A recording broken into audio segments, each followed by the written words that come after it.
Hello everyone, welcome back to another mini vlog. কোনতে অফিসে বেরোনোর জন্য রেডি, তবে তার আগে আবার অনলাইনে কী সব কাজ সারছে আর আমি যে ব্লগ করছিলাম ও প্রথমে বুঝতেই পারিনি।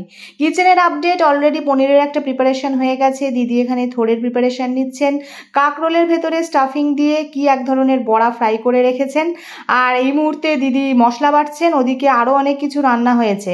হ্যাঁ, এদিকে একটা পটলের তরকারি হয়ে গেছে, আবার পেঁপের তরকারিও হয়ে গেছে। তো আজকে অনেক কিছুই রান্নাবান্না হয়েছে দেখছি। আর ওপরে আসার আগে পাঁপড়গুলোকে ড্রাই রোস্ট করে নিয়ে আসলাম। তোমরা কারা কারা আমার মতো এরকম ড্রাই রোস্টেড পাঁপড় খেতে ভালোবাসো?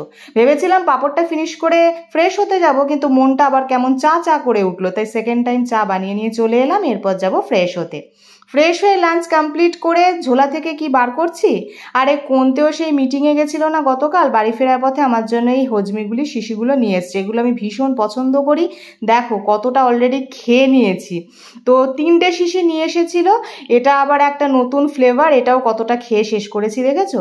আরও একটা জিনিস নিয়ে এসেছিল, এই ঝাল লজেন্সগুলো। এখন আপাতত 2টো রয়েছে, আরও 2টো ছিল, সব উড়ে গেছে, বুঝতে পেরেছো। তবে আমি একা খাইনি, কোনতেওকেও শেয়ার দিয়েছি। তো এগুলো কিন্তু আমি ভীষণ পছন্দ করি। তো আজকের মি টাইমটা এগুলোর সাথেই কাটছে।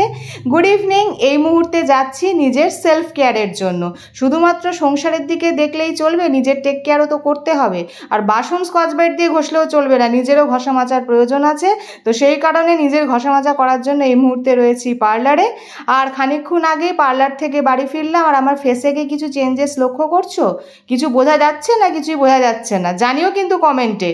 তো চলো এখন বানাতে যাব গরমা গরম চায়। তো আজকের দিনটা এভাবেই কাটছে। আর মিনি ব্লগটা তাহলে এই পর্যন্তই। লাইক শেয়ার সাবস্ক্রাইব করে দিয়ে পাশে থেকো। আজকের মতন টাটা।